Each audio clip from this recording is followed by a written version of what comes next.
오늘은 무난하라라는 제목으로 말씀을 전하겠습니다.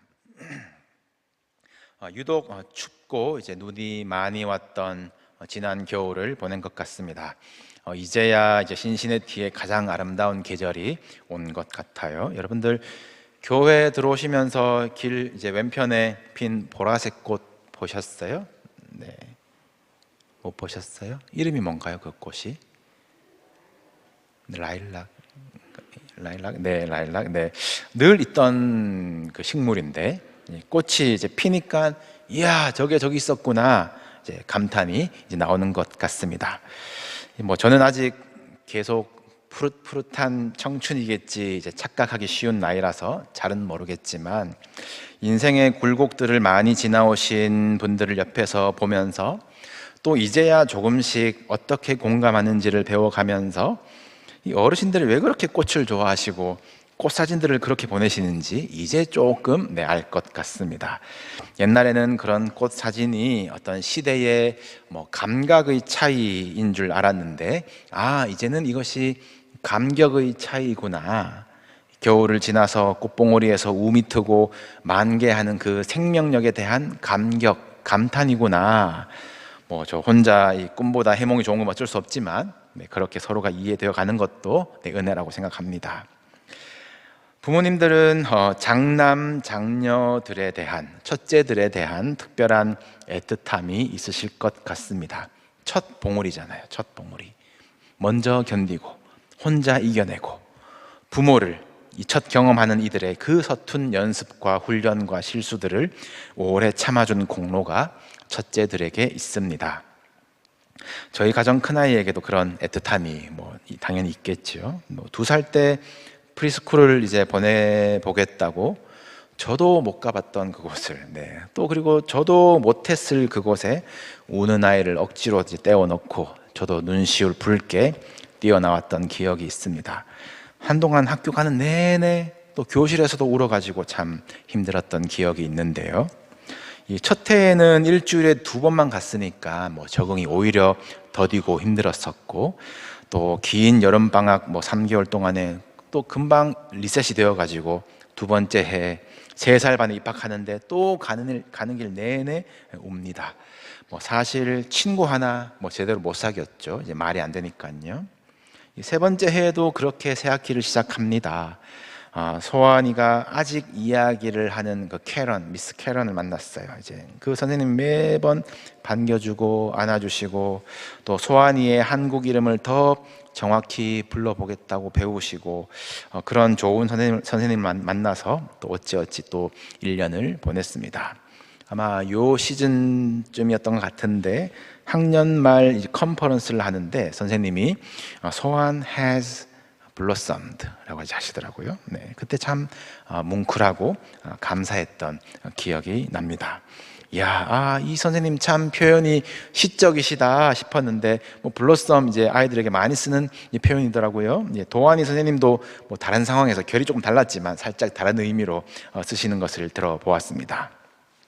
지금 자식 자랑하는 것이 전혀 아니죠. 자랑은커녕 보통 아이들만큼 겨우 한 걸음 더 다가간 성장이지만 이를 위해서 돌보며 기다린 어떤 교사와 부모에게는 이 블로썸과 같은 이제 큰 감격이 되는 것입니다.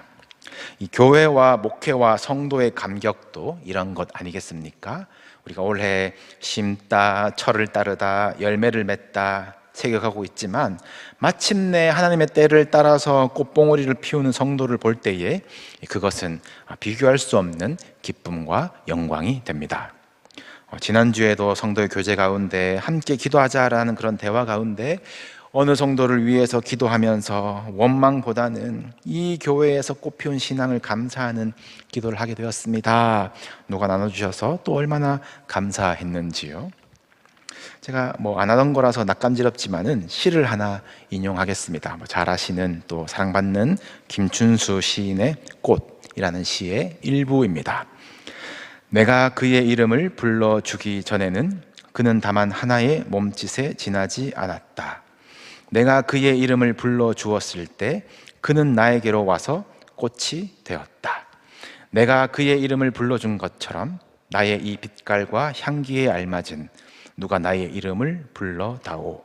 그에게로 가서 나도 그의 꽃이 되고 싶다. 네, 뭐 아멘 하실 건 아니고요. 네, 참 아름다운 시죠. 여러분, 에덴 동산이 왜 아름다웠을까요?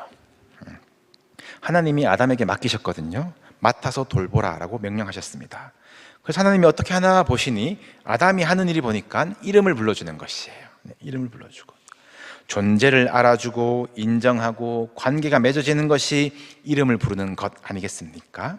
불러주고 알아줄 때에 그 존재는 블러썸 하는 것이고, 그 감격이 하나님께 영광이 되는 그곳은 정말로 아름다운 곳이죠. 요한계시록에는 마지막 날의 구원을 묘사하면서 이기는 자에게는 주님이 새 이름을 주신다라고 하셨어요. 받는 자 밖에는 알 수 없는 이름, 하나님만이 아시는 새 이름이래요. 그 이름이 불려지는 것, 하나님이 인정해 주시는 것, 관계 안에 들어가는 것, 그것이 성도의 구원이라는 말입니다. 우리 구원받은 사람들의 모임, 이 교회, 우리 서로 이름을 알아주고 불러주는 것으로 꽃이 되었다, 나도 꽃이 되고 싶다, 그런 블러썸하는 교회가 되기를 소원합니다. 우리 오늘도 우리를 향하신 하나님의 얼굴빛을 받고 은혜의 단비에 적셔질 때에 때를 따라 반드시 꽃을 피우며 또 꽃이 피었으니 곧 열매를 맺는 그 기대와 소망과 인내가 있으시기를 주님의 이름으로 축복합니다. 오늘 고린도전서 마지막 구절을 보았는데, 이 바울이 고린도 교회 성도들의 이름을 부르고 있습니다. 갖가지 어려움을 겪고 있는 이 교회에게 그동안 십자가의 도가 무엇인지, 자라게 하시는 하나님의 지혜가 무엇인지, 은사가 무엇인지, 사랑이 무엇인지 고린도전서를 편지를 썼습니다. 오늘날 그리스도인들의 영성의 기초가 되는 그 수많은 지침들이 이 고린도전서를 근거로 하고 있지 않습니까? 그 마지막을 마무리하면서 종이가 분량이 남아서 사적인 인사들을 첨가한 것일까요? 단순한 인사가 아니겠지요. 바울은 모든 신앙과 영성과 은사가 결국 사람을 향해야 된다는 것을 보여주고 있는 것입니다. 내가 아볼로파, 그리스도파 출신이 어떻다고, 내 지식은 고기 반찬도 자유롭다고, 내가 예언을 하고 방언을 한다고, 그렇게 개개인의 신앙과 은사가 뜨겁다고 하더라도 하나님을 향한 신앙과 사람을 향한 내 인격이 차이가 있을 때에, 하나님을 위한 열심과 이 성품에서 맺어져야 할 성령의 열매의 차이가 있을 때에, 교회에서 찬송하고 기도하는 입술과 가정에서의 언행, 또 사랑하는 이에 대한 욕망에 대한 온도가 다를 때에 그 성도는 무슨 빛을 비추겠으며 그 모임은 무슨 맛을 내겠습니까? 교회의 문제들에 대해서 바울 선생님께 조목조목 솔루션을 받으면, 대책을 세우면 될까요? 고린도 교회는 막았다, 수습했다 싶었는데 또 다른 문제가, 더 심각한 문제가 더 튀어나옵니다. 그래서 이제 바울이 직접 방문하거든요. 그러나 이것을 고통의 방문이라고 하고요. 왜냐하면 대실패했기 때문입니다. 더 충돌하고 더 상처만 받아요. 그리고 나서 보낸 편지가 눈물의 편지라고 하는 고린도 후서입니다. 고린도 후서에서 바울은 너희는 그리스도의 향기라고, 너희는 그리스도의 편지라고 눈물로 호소합니다. 너와 그리스도만의 관계가 아니라 너희의 향기를 맡는 사람이 삶의 자리에 있다, 너희 마음판에 쓰여진 편지가 전해지고 읽혀져야 될 곳이 있다라는 것이에요. 사람을 향한 향기, 사람에게 전해지는 편지라는 말 아니겠습니까? 예수님도 우리를 세상의 소금이라고 하셨어요. 소금을 가지고 무슨 부패하지 않게 하는 힘, 그러기도 하는데 조금 과한 해석 같고, 예수님은 그저 소금 들어있다, 맛을 내라 라고 하셨어요. 예수님은 우리를 세상의 빛이라고 부르시면서 이 빛으로 어둠을 물리치라 라고 하셨을까요? 그런 거창한 태양광과 같은 빛이 아니거든요. 등경 위에 두어서 집 안 사람들에게 비추는 빛이라고 하셨습니다. 너희 빛이 사람 앞에 비치게 하여서 그들로 너희 착한 행실을 보고 하늘에 계신 너희 아버지께 영광을 돌리게 하라. 이 삶의 자리에서 사람 앞에 비치는 작은 그 착한 행실들이 우리가 비춰야 할 작은 빛, 하나님께 큰 영광이 되는 빛인 것입니다. 이렇게 사람에게 전해질 향기와 편지, 교회 밖 이 삶의 현장에서 맛을 내고 비추어야 될 소금과 빛, 그 일에 대해서 바울은 오늘 본문에서 문안이라는 실제적인 실천으로 권면하고 있습니다. 문안하고, 문안을 전하고, 친필로 문안하고, 서로 문안하라. 몇 번이나 문안을 반복하면서 마지막에 이 고린도 교회를 향해서 간절히 부탁하는 것이에요. 참 기가 막히게 문안을 못하도록 만든 이간질이 이 고린도전서 후에 생겨나서 이 고린도 후서가 기록되는 배경이 되지만요, 이 문안을 어떻게 할까, 그 방법을 알려주는 것이 오늘 본문 13절과 14절이었습니다. 깨어 믿음에 굳게 서서 남자답게 강건하라. 너희 모든 일을 사랑으로 행하라. 이 구절이 영적인 눈을 깨고 영적인 세계의 믿음에 서고 영적으로 강건하고 그래도 맞습니다만, 오늘 우리 교회에 이 말씀이 어떻게 적용되어야 할지 이 실제적인 삶의 적용으로 받아보시면 좋겠습니다. 서로 문안하는 방법은 먼저 깨어라입니다. 깨어라. 둔감하게 눈 감고 인사하듯이 잘 지내겠지, 원래 저렇게 업앤다운 있는 사람이야, 조금 속으로 기도하는 것으로 그치지 말고, 또 첫인상에 선입견에 남들 하는 소리에 휘둘리지 말고 깨어서 나의 관심과 사랑의 눈을 뜨고 상대를 민감하게 보실 수 있기를 바랍니다. 가정에서도요, 교회 안에서도요. 그것이 문안의 방법이에요. 그리고 이어지는 말씀이 믿음에 굳게 서라. 여러분, 믿음에 굳게 서십시오. 여러분, 믿음은 우리가 흔들리지 않는 반석 위에 은혜로 서는 것, 그 반석이신 예수 그리스도는 영원하시며 우리를 붙드신 그 은혜는 끊어지지 않는다는 것을 기억하는 것이 믿음이지, 우리 안에 우리 생각의 고집의 세기나 근성이 믿음이 아닌 것입니다. 내 지구력, 내 능력을 믿는 것이 믿음이 아니라 은혜를 의지해서 거기 다시 또 다시 서는 것이 믿음이에요. 힘이 빠질 때 믿음이 연약해지는 것 아닙니다. 힘이 빠져도 약할 때 강함 되시는 하나님의 능력을 경험하는 것이 그 믿음 위에 선 사람들이 누리는 은혜인 줄로 믿습니다. 우리의 관계 안에서도 내 믿음으로, 내 기대로 서로를 대한다면 기브 앤 테이크가 안 될 때에 섭섭하고 원망스러운 마음이 들겠지요.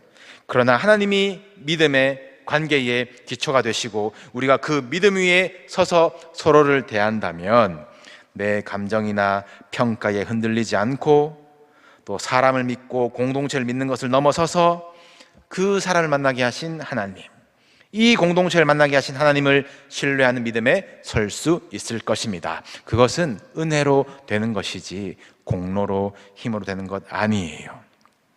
몇 번 말씀드렸습니다. 여러분, 저 믿지 마세요. 그러나 저와 여러분을 만나게 하신 하나님을 믿읍시다.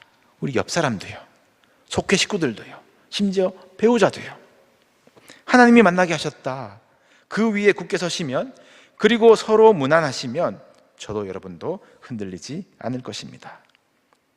그리고 이어서 바울이 권면하지요. 남자답게 강건하라. 이것은 무슨 남성성을 말하는 것이 아니고요, 이 당시 관용 표현으로 성인 남자가 되어라 라는 말은, 죄송하지만 또 부끄럽지만 당시에 가장 성숙한 존재가 되어라 라는 표현이라고 합니다. 고린도전서 곳곳에서 바울은 너희는 어린아이의 일을 버리라 라고 당부해왔거든요. 성숙하라, 책임을 지라, 책임감을 가지라는 뜻으로 받아들이시면 좋겠습니다. 그냥 넘어가면 좋겠다, 피하지 말고, 귀찮아하거나 두려워하지 말고 우리 성숙한 모습으로 서로 책임을 다하는 관계가 되기를 소원합니다. 그렇게 강건하시기를, 그렇게 강건한 어른으로 서주시기를 축복합니다. 우리의 강건함은 우리 힘, 우리 나이에 달려있는 것이 아니죠. 바울이 뭐라고 고백했습니까? 내게 능력 주신 자 안에서 내가 모든 것을 할 수 있느니라. 내 안에 능력을 불어넣으신 하나님, 나의 강건함이 되신 하나님 안에서 우리는 모든 것을 할 수 있습니다. 바울이 이 고백을 어디서 했습니까? 옥에서 했어요. 옥에서, 감옥에서 했어요. 옥에서 뭘 할 수 있다고 모든 것을 할 수 있다 그럽니까? 허세 아닌가요? 내가 모든 것을 할 수 있느니라. 그리고 이어지는 구절들을 보시면 너희가 잘하였도다, 에바브로가 어떻게 하였다, 가이사의 집의 사람들 중에서 그의 이름들을 불러가면서 그리스도 예수 안에 있는 성도에게 각각 문안하라. 옥이 갇힌 자가 밖에 있는 자들을 위로합니다. 이게 남자다운 것이에요. 성숙한 것입니다. 모든 것을 할 수 있답니다. 그것이 문안이었어요. 바울이 그렇게 이름을 부른 자들, 문안한 자들이 바울의 뒤를 이어서 복음 전달자가 되니 바울은 모든 것을 할 수 있는 것이 맞습니다. 마지막으로 바울이 당부하죠. 너희 모든 일을 사랑으로 하라. 앞에서 깨어있으라, 믿음에 굳게 서라, 남자답게 강건하라 라고 해서 뭔가 전투에 임하는 긴장되고 단단한 말을 하고 있지만, 결국 우리가 무엇을 지키기 위해서 어떻게 전투에 해야 하는지를 말해주는 것이 너희 모든 일을 사랑으로 하라 인 것입니다. 결국은 사랑을 지키기 위해서, 우리의 일이 사랑으로 되기 위한, 그 사랑을 전하기 위한 성도의 선한 싸움을 요청하는 것이에요. 결과를 사랑의 눈으로 기대하면서, 목적을 사랑의 회복으로 삼고, 과정을 사랑의 자세로 인내하며 감당하는 것이 바울이 말하는 모든 일 아니겠습니까? 깨어 믿음에 굳게 서라만 있으면 얼마나 경직되고 차가운 교회겠어요. 모든 일을 사랑으로 하라만 있으면 기준 없는 흔들리는 교회가 됩니다. 우리 안에 깨어서 분별하는 것이, 믿음에 굳게 선 심지가 성숙하고 책임 있는 그 먼저 손 내미는 것이 사랑이라는 방법으로 드러나는 것이에요. 여러분, 사랑이 무엇이라고 말씀드렸습니까? 오래 참는 것, 온유한 것이었잖아요. 이것이 우리가 서로 무난하는 것에서 열매져지시기를 축복합니다. 오늘 본문에서 바울이 실제적으로 무난의 본을 보여주죠. 스데바나의 집이 소개됩니다. 이 집은 아가야의 첫 열매라고 하는데요. 아가야라고 하면 이제 고린도가 속한 스테이트, 그러니까 신시내티가 속한 오하이오가 이제 아가야다라고 보시면 되겠습니다. 거기서 처음 믿은 사람, 성도가 된 사람이 이 스데바나의 집이에요. 고린도전서 1장에는 바울이 내가 스데바나의 집 사람들 외에는 세례 준 적이 없다, 거꾸로 말하면 바울이 유일하게 세례를 준 가정이 스데바나의 가정입니다. 교회의 창립 member이고 같은 원년 멤버였던 아굴라와 브리스길라는 로마에서 왔다가 그냥 다시 돌아갔거든요. 그런데 스데바나의 집은 고린도 교회를 지키고 있어요. 이 집은 교회를 지키기 위해서 어떻게 하고 있습니까? 이 가정은 성도 섬기기로 작정을 했다. 교회를 섬기고 지키는 것은 곧 성도를 섬기는 것이에요. 대접받을 만하고 교회가 성장한 공로를 내세울 만하나 이 집은 작정했어요. 섬기기로. 아볼로파가 어떻니, 게바파가 어떻니, 바울파가 어떻니 다들 대장 세우느라고 난리인데 스데바나의 집은 이름도 없이 빛도 없이 섬깁니다. 이들이 받은 복음, 교회 안에서 자란 신앙은 어디로 가고 있습니까? 성도 섬기는 것으로, 성도 문안하는 것으로 옆으로 향하고 흘러가는 것이에요. 이들이 어떻게 섬기고 문안했는지 뒷구절에 힌트가 나옵니다. 그들이 너희의 부족한 것을 채웠음이라. 그들이 나와 너희의 마음을 시원하게 하였다. 그리고 다시 바울은 고린도 교인들에게 이들을 어떻게 문안하라라고 권면합니까? 이런 사람들을 알아주라. 부족한 것을 채우고 마음을 시원하게 하고 알아주는 것이 성도의 섬김, 성도의 문안입니다. 그런 교회가 되기를 소원합니다. 나 이거 부족해, 나 채워줘, 나 답답해, 나 알아줘, 그런 어린아이 같은 모습 말고요. 깨어 믿음에 굳게 서서 성숙하게 책임있게 하나님을 향하는 나의 사랑이 이웃으로 향해 가기를, 부족한 것을 채우고 마음을 향기롭게 시원하게 하는 그 알아주는 그런 그리스도의 향기, 그리스도의 편지가 여러분들 되시기를 축복합니다. 문안하라, 단순한 인사가 아니겠지요. 당신을 기억합니다. 당신을 채우겠습니다. 당신을 시원하게 하겠습니다. 당신을 알아주겠습니다. 그 실천이 문안입니다. 여러분, 우리를 취하게 하는 어떤 현상들, 잔상들이 있다면 우리 깨어납시다. 내 믿음, 우리 사이의 믿음을 넘어서서 예수 그리스도를 향한 믿음, 그 머릿돌 위에 굳게 섭시다. 성숙한 그리스도인 어른이 되어서 강건하게 모든 일을 할 수 있느니라 우리가 용기를 가집시다. 우리 안에 날로 강건해지는 속사람은 모든 두려움을 덮고 어둠을 쫓는 사랑으로 나타날 것입니다. 서로 무난하라. 우리 이름을 불러줍시다. 이름을 부른다는 것은 존재를 받아들이는 것이에요. 관계를 여는 것입니다. 책임을 가지는 것입니다. 하나님이 우리를 부르셨어요. 내가 너를 지명하여 불렀나니 너는 내 것이라. 지명, 이름을 불렀다 아닙니까? 하나님은 부르시고 책임을 지셨어요. 우리를 기억하시고 채워주시고 죄에서 자유하게 시원하게 하셨습니다. 우리를 알아주셨습니다. 우리를 향하신 그 궁극의 문안이 예수 그리스도의 십자가 아니겠습니까? 예수님의 제자된 우리 서로를 채워줍시다. 서로 마음을 시원하게 해줍시다. 서로 알아줍시다. 여러분들 모든 일들을 사랑으로 행하십시오. 그 문안과 섬김의 자리마다 오늘 바울의 끝인사대로 우리 주여 오시옵소서, 하나님의 나라가 임할 것입니다. 주의 이름으로 또 주의 사랑으로 문안하는 자나 받는 자나 영혼들이 블러썸, 꽃이 피고 이곳은 그리스도의 향기가 진동하는 주의 동산이 될 것입니다. 하나님이 우리와 함께 하십니다. 함께 우리 찬양하시겠습니다.